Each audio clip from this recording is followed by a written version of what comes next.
Hello and welcome everybody to the first of a three-part series titled Universal Truths. This webinar is presented by Rabbi Friedman. It is called The Universal Message, What Non-Jews Can Learn from Judaism in Times of Turmoil. We have a lot to get to. We don't have a lot of time, so let's jump right in. Rabbi Friedman, how are you? Baruch Hashem. Pleased to be here. This is a webinar for non-Jews and Jews that may not have a Jewish upbringing. So just to get everybody started, can you give us a general outline of exactly what you intend to accomplish with this webinar?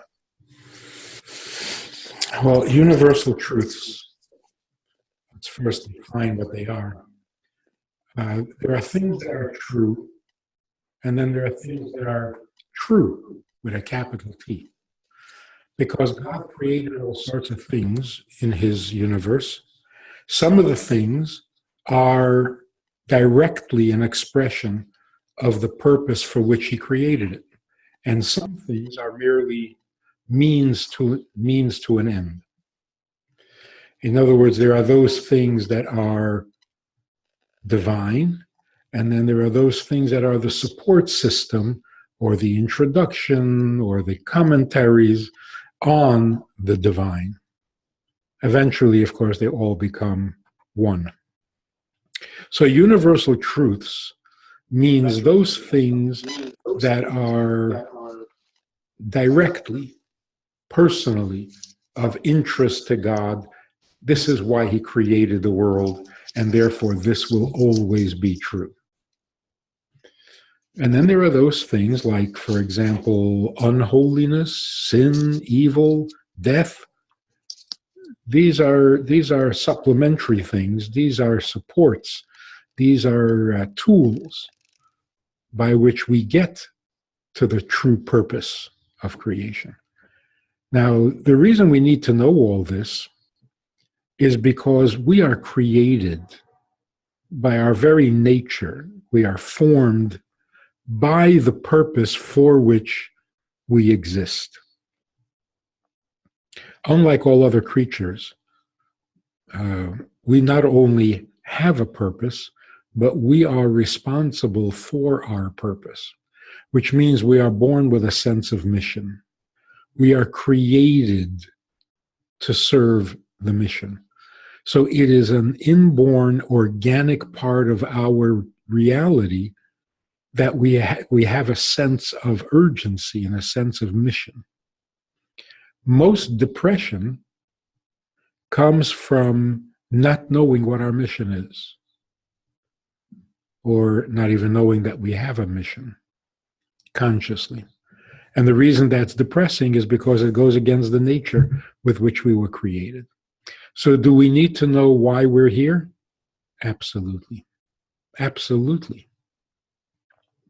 When we don't know why we're here, nothing else is going to be completely healthy in us because a fundamental building block is missing. So we need to know why we're here, what's God's intention, what is God thinking, when do we know that we're good?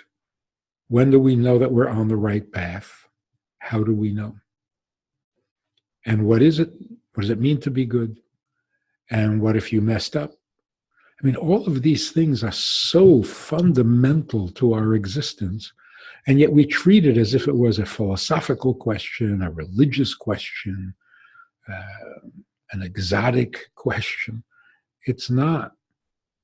And the proof is, young children today will come out with statements like, I didn't even ask to be born.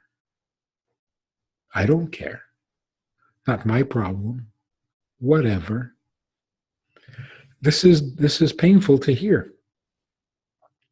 But it's also so true. So true. We didn't ask to be born. The creation of the universe was not our idea. So if we're here, we need to know why. if we exist in God's universe, we must find out what our purpose is. We cannot be healthy without it. That's why we're having this webinar. That's why we need to know about God and his purpose. We need to know what's going to happen after a person passes away. Where do we go? What's the point? What? If we don't know that, we haven't gotten to reality 101. So we need to know about God, we need to know about life and death, and we need to know where we fit. What are we doing here? Those are the 3 parts of our webinar, and these are universal. There's no one in the universe who doesn't desperately need to know these things. And we've been wandering around like blind people in the dark or in the light, trying to find our way without a map, without direction, because we've abandoned the blueprint. The Torah is the blueprint. If you give that up, well, then you're on your own. Then you're treading water. Okay, enough of the analogies. Shall we start? Let's begin with God, because in the beginning there was God. The first thing we need to do is stop believing in God.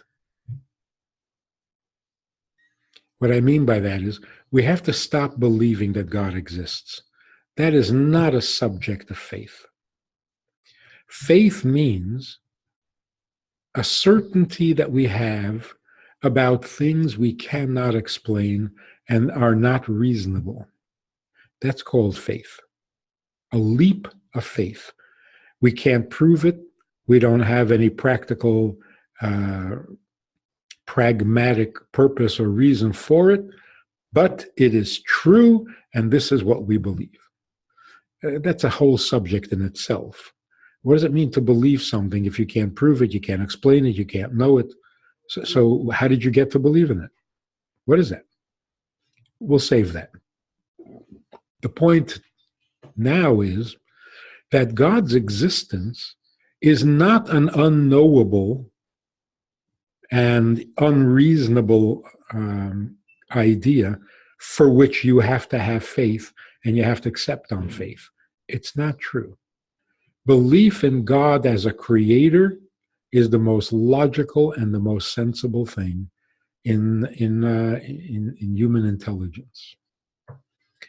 Let's use an example. An explorer comes back from Australia. He's the first one, and he tells you that there's an animal down there that hops around on 2 legs and carries its babies in a pouch on its stomach.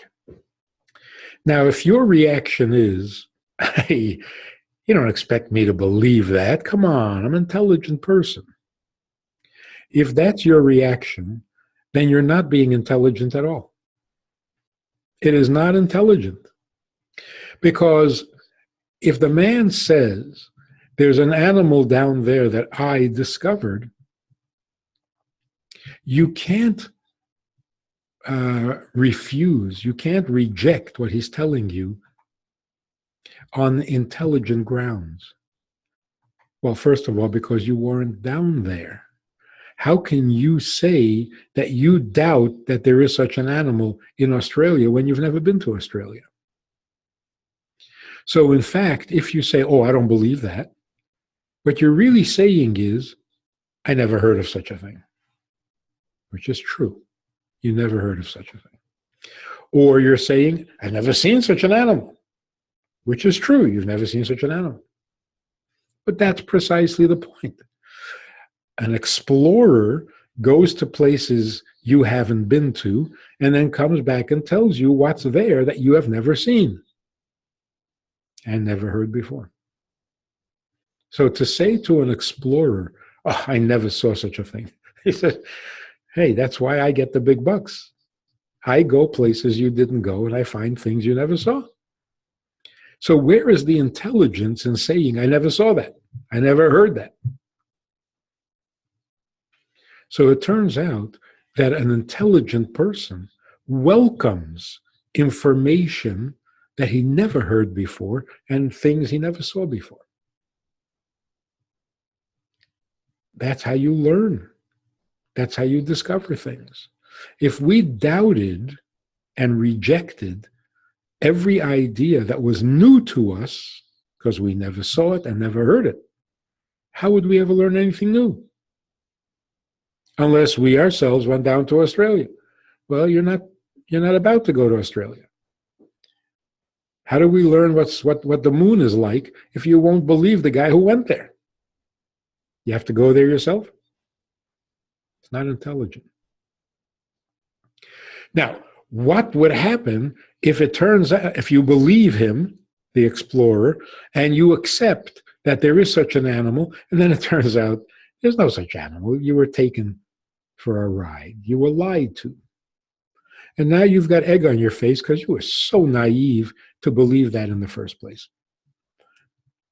There are many things that we assume is true and then find out that it's not. Upon further investigation, you do a couple of experiments, you check it up, you find out it's not true. There is nothing embarrassing about that. All new information deserves to be examined on the grounds that it's true. If upon examination it turns out not to be true or not exactly true or the details are different, that's the process of learning. That's fine. But if your assumption is, unless I've seen it or unless I've heard about it, it can't possibly be true, unless it's proven to be true, then you're not using your intelligence. In fact, in many cases, people who are skeptics, people who are agnostics, people who are atheists, they really are not making an opinion about God.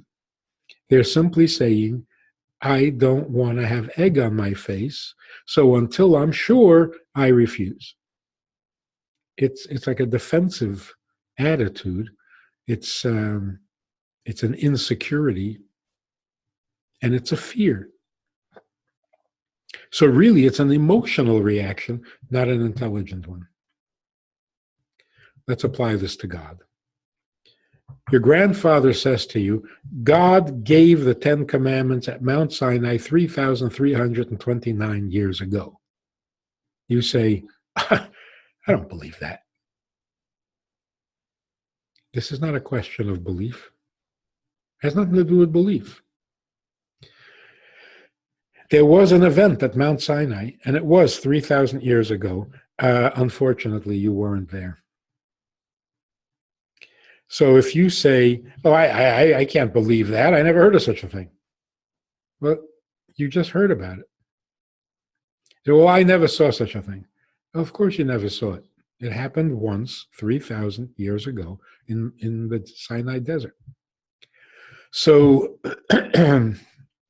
unless you know for a fact that that day God was in Chicago or in Cleveland and couldn't possibly have been at Mount Sinai, unless you have conflicting information, your intelligence cannot object to the simple statement that God gave the 10 Commandments at Mount Sinai.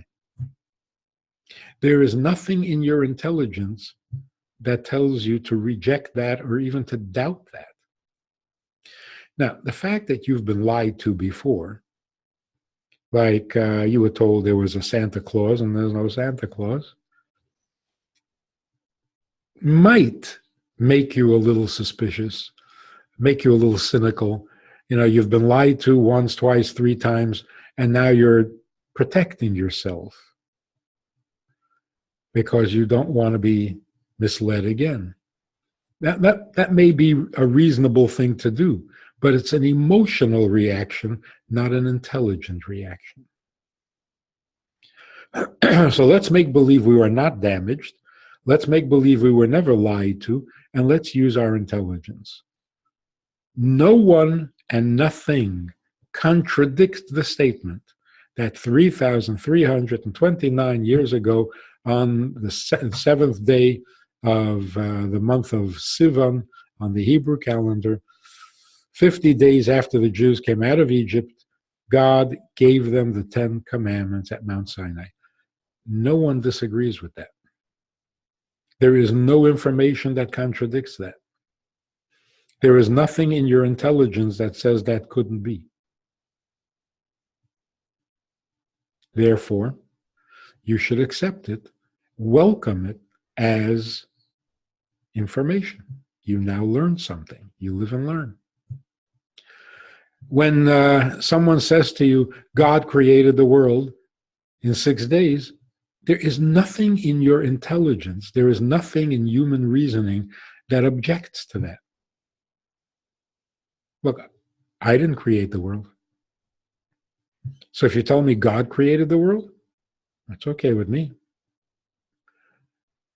My only objection, possible objection, is I never heard of such a thing. Well, yeah, you have. I never saw such a thing. No, you didn't see it. It was 6,000 years ago. So there is no intelligent reason to doubt that God created the world. God gave us the 10 Commandments. Everything we know about, almost everything we know about God is perfectly reasonable and sensible. Let's go through this very, very quickly. In the beginning, something existed that was not created. In other words, an original being. We have to assume this logically, because everything started somewhere. So if you trace all things back, you come to the original substance that was always there, that did not come about through some process. That's what we mean by God. Now, everybody agrees with this. No matter how skeptical you may be about religion and about the Bible or about the Torah, you have to assume that in the beginning there was something. And from that something, all else devolved. Now, you can call it a subatomic particle. You can call it a God particle. You call it what you want. But logic dictates that there was an original substance. What do we know about an original substance? Well, we know that it cannot have the same limitations as those things that came from it. Or the creator doesn't have the limitations of a creation. What are the limitations of a creation? How do we know a table was created? Why wouldn't you worship the table as God? Because you know the table wasn't always here. How do you know the table wasn't always here? Because it's only a table. It doesn't sing. It can't carry a tune. It has very limited function. Now, an original being would never have such restrictions, because all restriction is imposed from the outside. Why is the sun as large as it is and no larger? Why is it as hot as it is but not hotter? And why is it where it is and not someplace else? And why does it illuminate only half the planet at a time? Why not the entire planet? Three-dimensional. Obviously, the answer is there are stronger forces that impose those limits on the sun. We therefore know that it was not the original being, because the original being has no creator that would create limits for it. Now, this makes sense. If you're an original, if nothing has to create you, you are independently existent, why would you have handicaps? Why would you have limitations? who would impose those limitations? We also know there's only one God. That's perfectly logical. Because if there are two gods, then the first God, God number one, would have to end where the second God can begin. Otherwise, why are they separate? How are they two separate gods? Why not just one big God? So in order to have two gods, each one has to have a limit that allows the other to exist. If they both have a limit, then you're going to have to ask, well, who imposed those limits? So the two of them must have a super God, and just goes on and on and on. So whatever the original substance was, there's only one of them because it's endless, and it wasn't created because it has no signs of being created. It has none of the symptoms of a creation. So we now know like this. Everything with a limit must be created by a stronger power that gave it only so much area, so much volume, so much intensity, so much energy, and therefore it is only what it is. So we know that all things were created because all things that we see have a limit. So Avraham, our first of the patriarchs, reasoned his way to the belief in one God because everything the people worshipped in his time had a limit. It therefore couldn't be God. So the real question is this. This original substance, which we know has to be infinite without limits, almighty, and we also know there's only one, this substance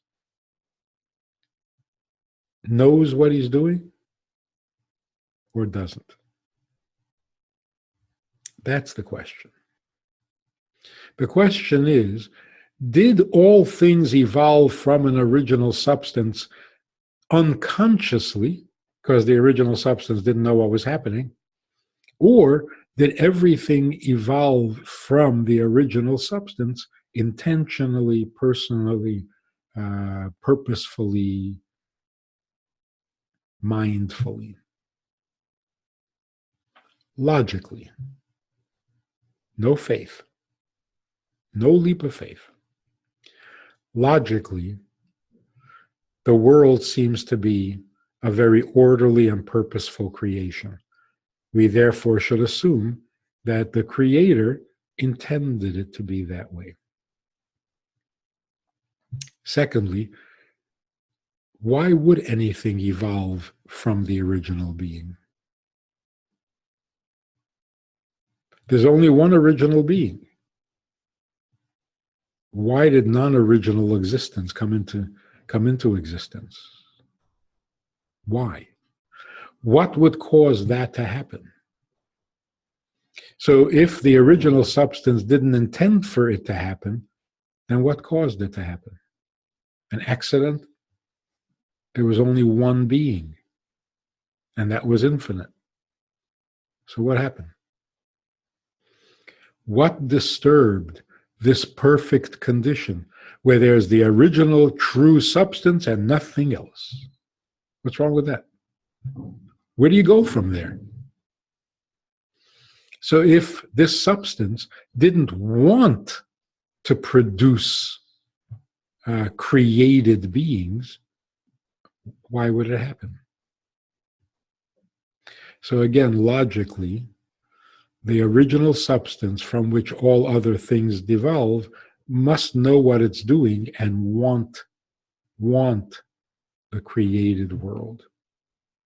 So now we know that God is perfect, and yet he desired a universe. What might he possibly be after that justifies disturbing a perfectly peaceful situation where only he exists? There is nothing besides him. He is eternal. He is perfect. He is almighty. What's wrong? What disturbed that perfectly peaceful condition and moved God to create a messy universe?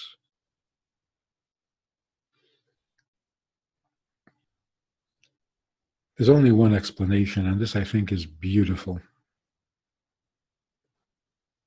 A perfect being can't need anything because he's not missing anything. So we can't say that God created the world out of the lack of something. Even to say, well, he created the world because he wanted to do us a favor. He needs to do us a favor? Where did that need come from? And we didn't even exist. So how can you do us a favor? Like create us with needs and then fulfill those needs? Well, what's the point of that? If you don't create us, we won't have needs. You won't have to fulfill them. To get us to heaven, we started off in heaven. Every soul begins in heaven. So God sends the soul down to earth for 70, 80, 100 years. And if you don't mess up, you can go back to heaven. Where's the point in that?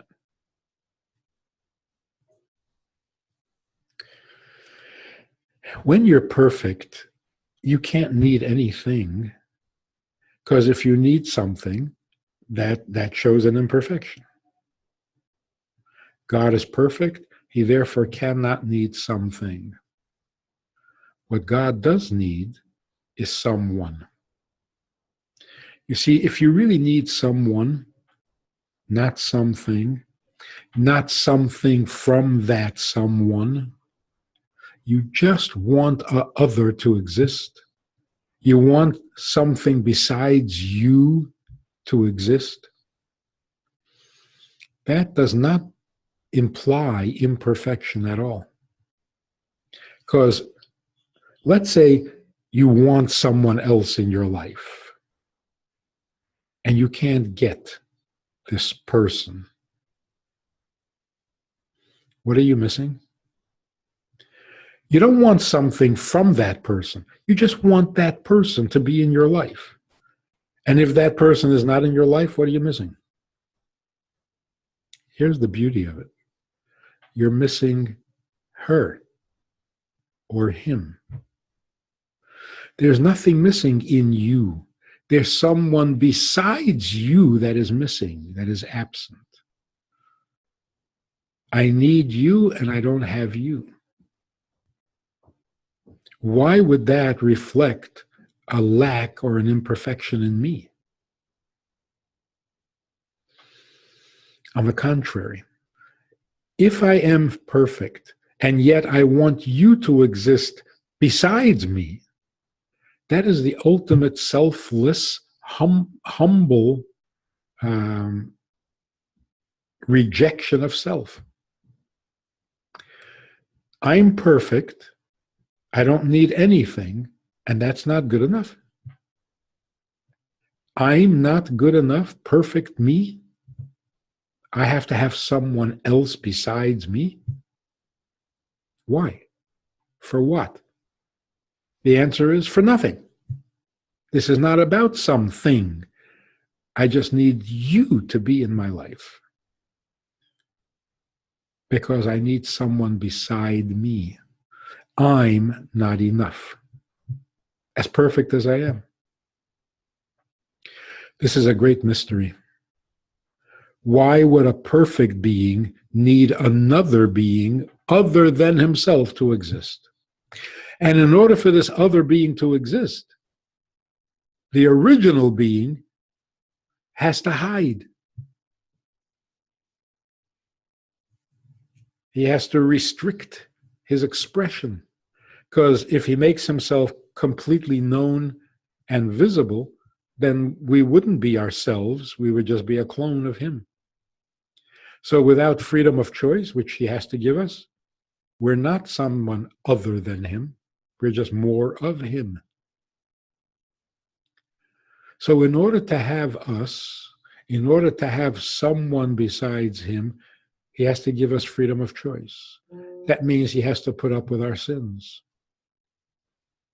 That means we can either love him or hate him, accept him or reject him. What does he need this for? It certainly doesn't make him any more perfect. But he doesn't need to be any more perfect. He needs you to exist. So you see, we can learn from God. The more perfect you are, the more you need someone else besides you.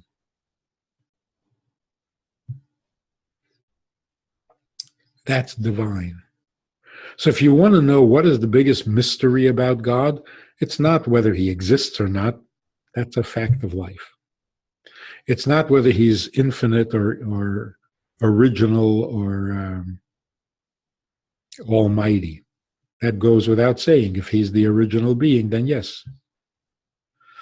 The mystery of God is, given that he is the original being and that he is so perfect, eternal, and all-powerful, why would he need us besides himself?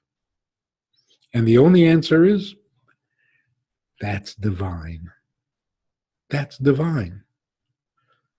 The question is, how did human beings develop that same need? Because as we will see in a further future class, marriage means I'm perfect, but I'm only me. I'm not lacking anything. I'm missing someone. Someone besides me. Where do human beings get this from? And the answer is, we're created in his image. Since he, as perfect as he is, finds that there's got to be someone besides self, he gave us that same instinct. That just me, not good enough. Not because I'm not perfect, because I am perfect. So I'm not a project anymore. Now there's got to be someone besides me. Now, knowing what God wants from us is an essential ingredient in our own sanity. Because as we were saying earlier, if you're created for a purpose, then purposefulness is part of your nature. It's in the very fiber of your being. And that's why human beings have been asking forever, why are we here? What's the purpose? When you ask for a purpose, you're basically saying, being here is not good enough. It needs a purpose. I was born, I'm alive, I exist, here I am. Why do I keep looking for a purpose? What's wrong with just being? I'm here, so I'm here. Why are we here? Why do we annoy people with this question? And why is this question universal? Through all of time, everywhere on the planet, all people have the same question. Why are we here? What's wrong with being here? Why does it need to be justified? The reason it needs to be justified is because we were created with an intention. And so it's in our DNA to be intentional. We just have to know what that intention is. So if you don't know why God created you, then it's like walking around with a memory of a tune that you can't quite recall. It's on the tip of your tongue, and you can't. And it's so annoying. It's like knowing you have an appointment and you don't know with whom. So when a person comes to a psychiatrist and says, I'm depressed, I'm discouraged, I'm bored with life, the first question should not be, do you hate your mother? The first question should be, Do you know why you exist? Do you know why you're here? If you don't, well, there's the source of your depression.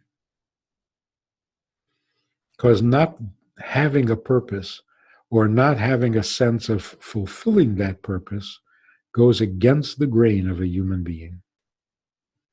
We are created purposeful to be purposeful. So what is our purpose? We are told God created the world because he wants the lowest of all possible universes to become a dwelling place for him. That the lowest universe should serve the highest purpose, to be his home, his personal space.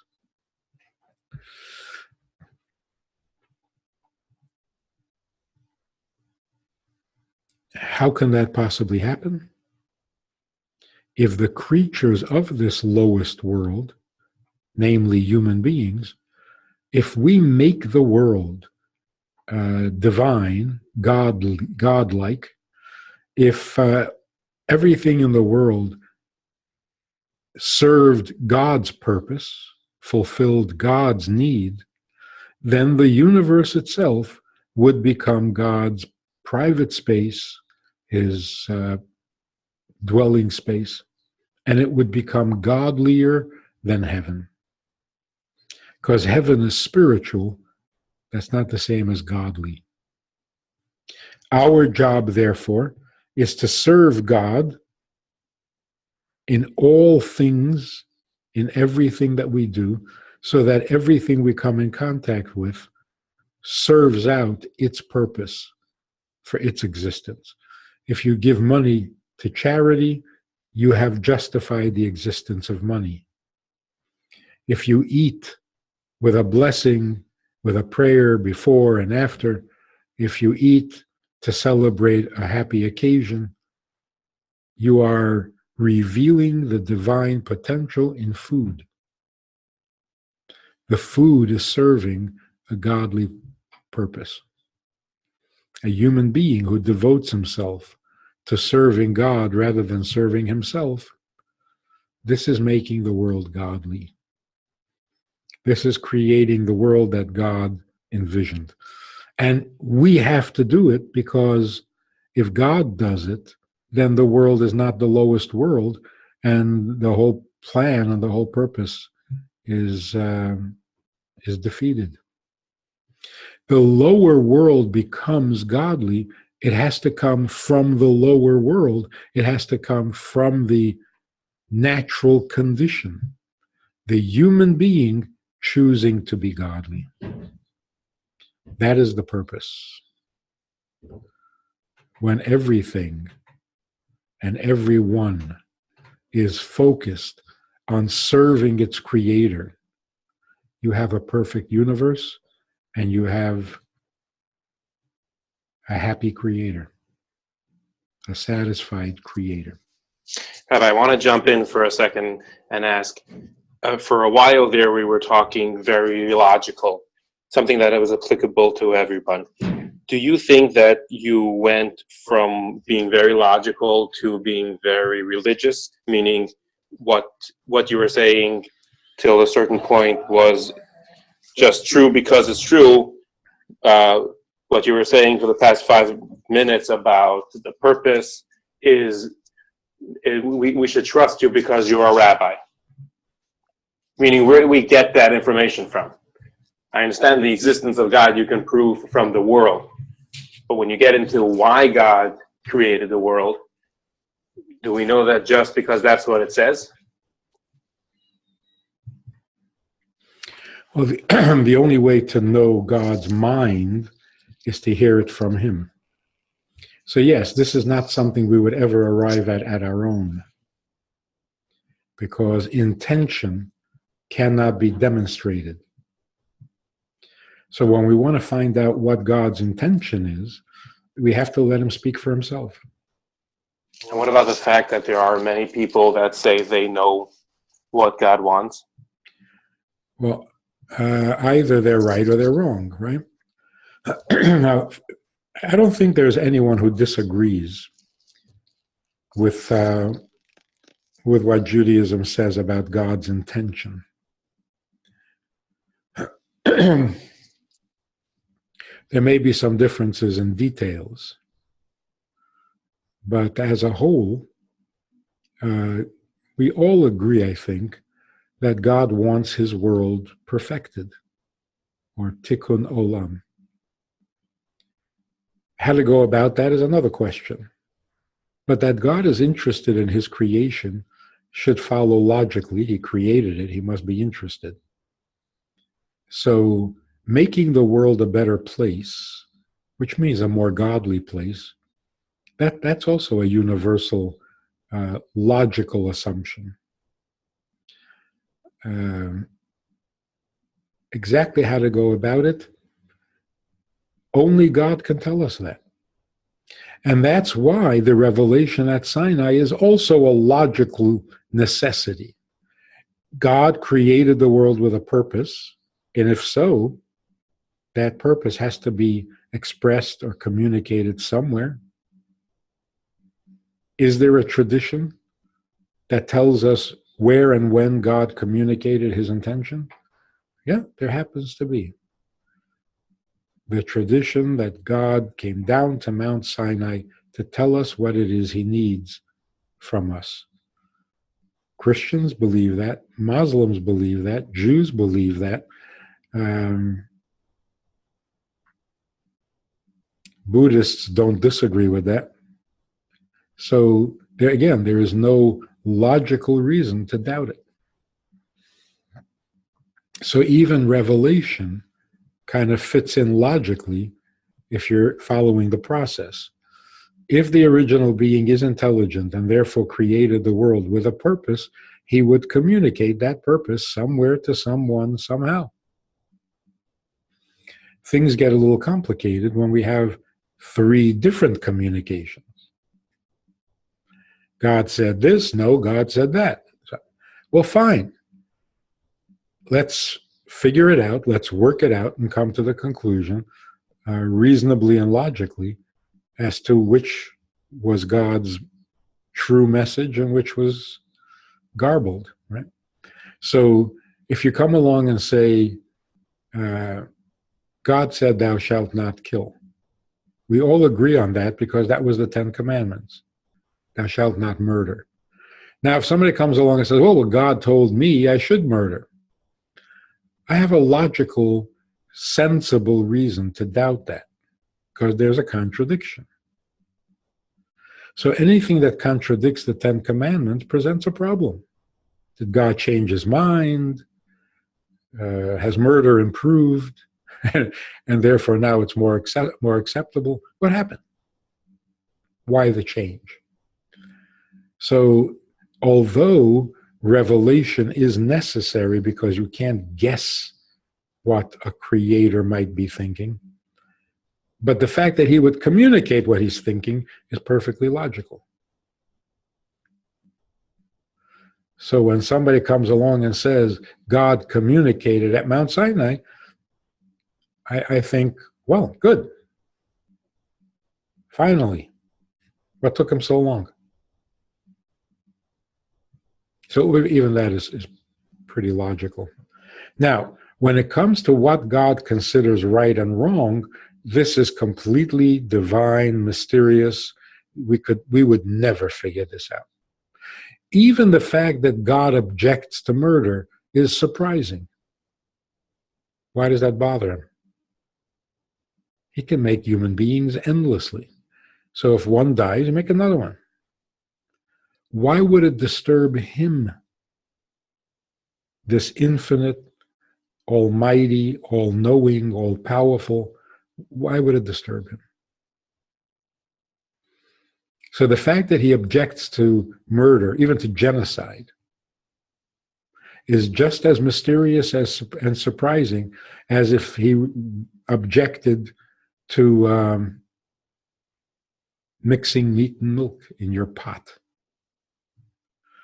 They're equally petty compared to his infinity. And yet he does care. Which leads us to the other thing we need to know about God.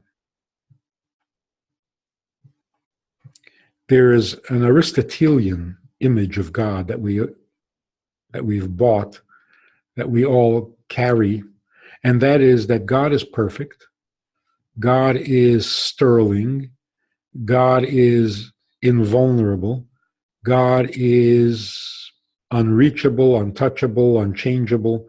He's just so perfect. So perfect that he's basically irrelevant. That can't be possible, can it? If God is all virtue, if God is all perfect, and if God is almighty, then he must be divinely vulnerable. Vulnerable. Because vulnerability is a virtue, not a weakness. If we have that virtue, certainly he has it infinitely, because we're created in his image. So the idea that a human being can be vulnerable and God can't, that's backwards. Where did we get our vulnerability from? And again, vulnerability doesn't mean weak or handicapped. Vulnerability means I'm not enough for myself. You mean everything to me. God can't have that? Of course he can. So God, it turns out, is infinitely and almighty vulnerable. We matter to him. How is that possible? That's what makes him so divine. If he didn't care, if he was not vulnerable, if he was in fact unchangeable, unreachable, unflappable, and nothing bothered him and nothing mattered to him, would that not be a statue? An idol? So of course it matters to him.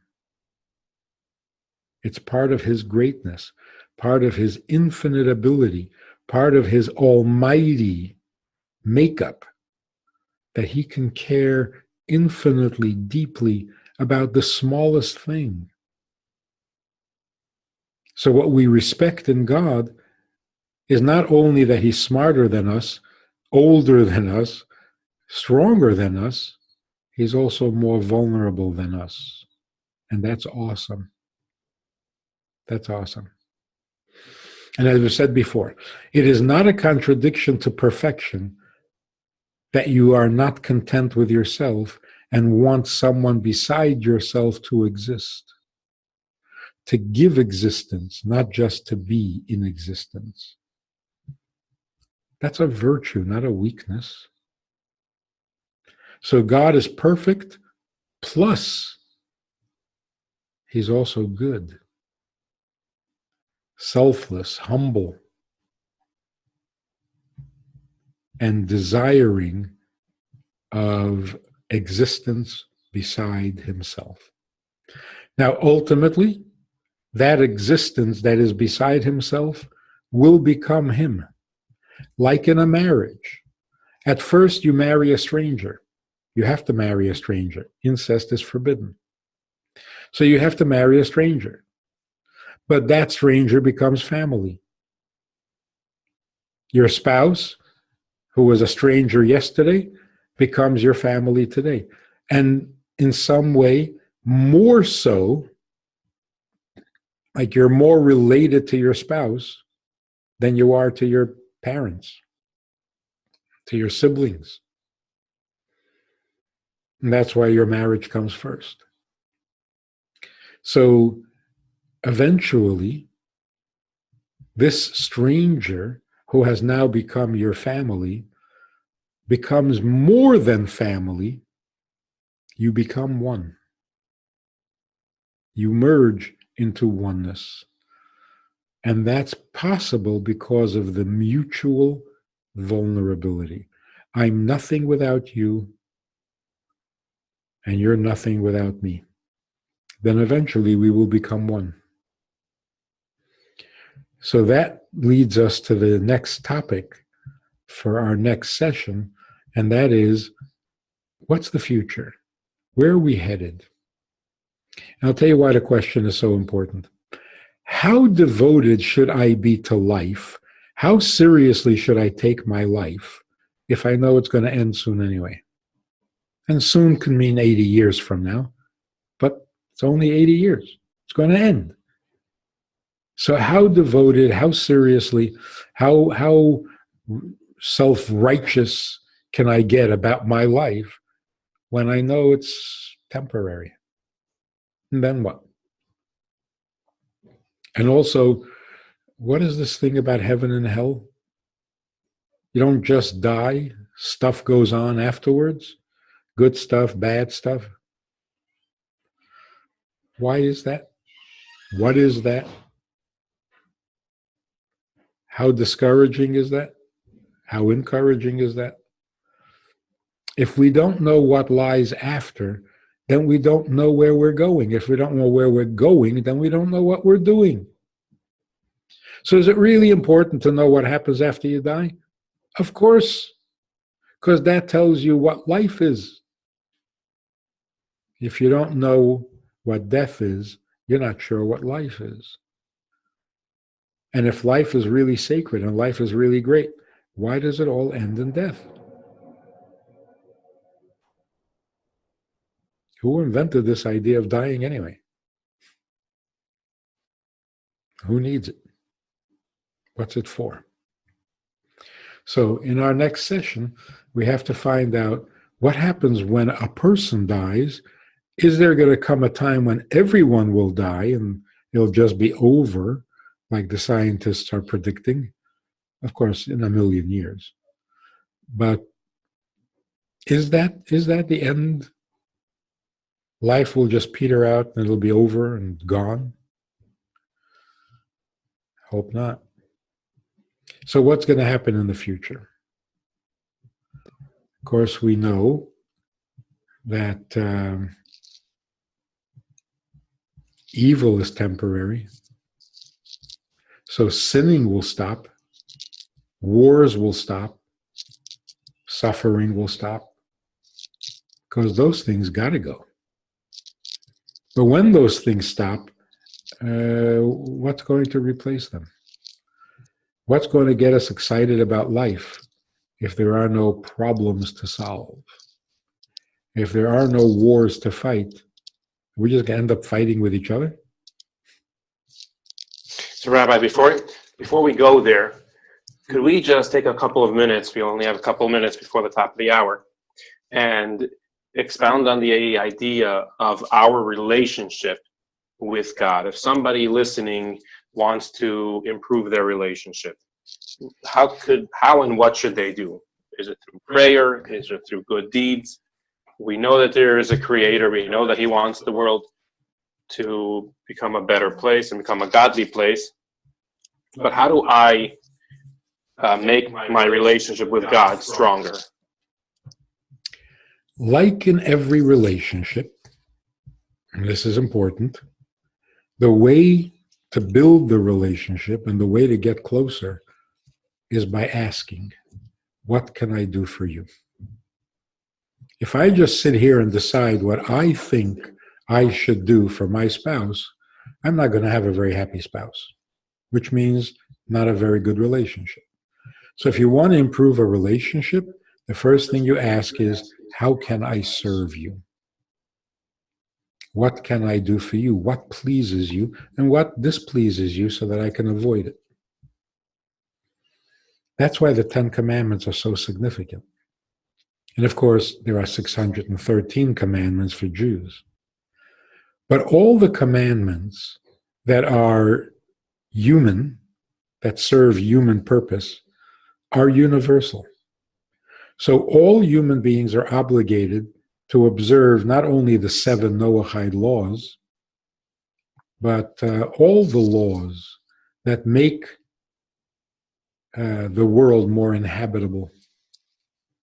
So, for example, feeding the poor, just making life more livable, giving charity, honoring parents, keeping families intact, not cheating on your spouse. These are all ingredients that make life on earth more livable. Does God want that? Yes, God wants that. But when we do that, if we do it properly, it's not because we want a better life for ourselves. When we make life more livable on earth, we have improved God's creation. This is what He needs from us. So when you honor your parents, of course, you'll have a better relationship with your parents, and that's good for you, good for them. But why is it one of God's commandments? Which means God needs this even more than you do. You don't get along with your parents, you'll survive. Maybe not happily, but God says in the Ten Commandments, I need you to honor your parents.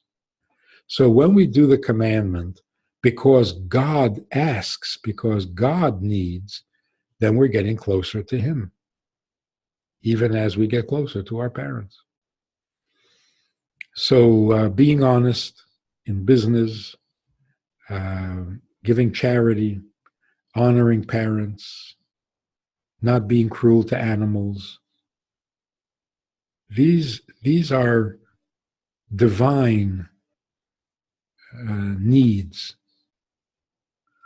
When the whole world is abiding by these mitzvahs, then the world is becoming divine, exactly as God needs it, which makes God comfortable in His creation, makes the world His private domain, His private dwelling place, where He can be Himself, so to speak, and get pleasure from His creation. So how do you serve God? How do you develop a relationship with God? Obviously, His way. His way. Don't make stuff up. And that's what's wrong with idolatry. Idolatry is made up. Human beings decided that this must be a good idea, that this will please God. But using human imagination to try to figure out what pleases God is not a safe bet. We're always going to end up serving ourselves and really not serving Him at all. Or at best, serving a God of our own creation. So if you want to know how to serve God, ask Him. Does He tell us? Yes, He tells us. He wrote it all down. It's all there in glorious detail. What does He need from men? What does He need from women? What does He need from Jews? What does He need from non-Jews? What does He need from adults? What does He need from children? It's all there. And if you do it because He asked and not because you think it's a good idea, then you're really serving Him.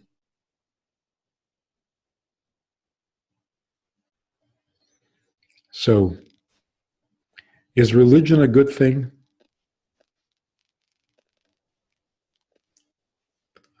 If religion becomes self-serving, then it's a bad thing. We don't need any more self-serving. We're selfish enough, we're narcissistic enough, we want to get out of there. In fact, today, the world is so desperate, people all over the world are so desperate to get beyond themselves and beyond narcissism. We welcome the idea that God needs something. Because if He really needs something from us, that's our escape. Now, my needs are not absolute. Now, my needs are not supreme. I don't have to be entrapped by my needs. Pop psychology says happiness comes from standing up for yourself and getting your needs met. That is so wrong-minded. That is so opposite of what is true. Happiness comes from being needed, not from having needs, not even having needs met. If I can ignore my needs for an hour and attend to somebody else's needs, I am a happy person. That's nature. True of everybody. If you can forget about yourself, transcend yourself, even for an hour, and be busy with someone else's need, you're a happy person. People who need people are the happiest people. So, is religion good? If religion means serving God's purpose and fulfilling his needs, it is very good. If religion has become, and unfortunately it has become self-serving. You'll get to heaven, you'll be rewarded, you'll be among the saints, you will be great, we don't need this. We don't need this. We don't need God to be our personal valet, to come and instruct us and guide us and train us. We need to serve him, not have him serve us. That's the punchline of the whole thing. If you really want to understand God, serve him. Don't ask him to serve you. God is our alternative to narcissism, our escape. When Jews came out of Egypt, we got away from slavery. That means we got past our own needs so that we could serve him. So he takes us out of Egypt, gives us our freedom, and then gives us 613 commandments to observe. Is that going from slavery to slavery? But in the first case, we were enslaved by human need. To be enslaved by divine need is the greatest blessing. Thank you very much, Rabbi Friedman. This is, again, part one.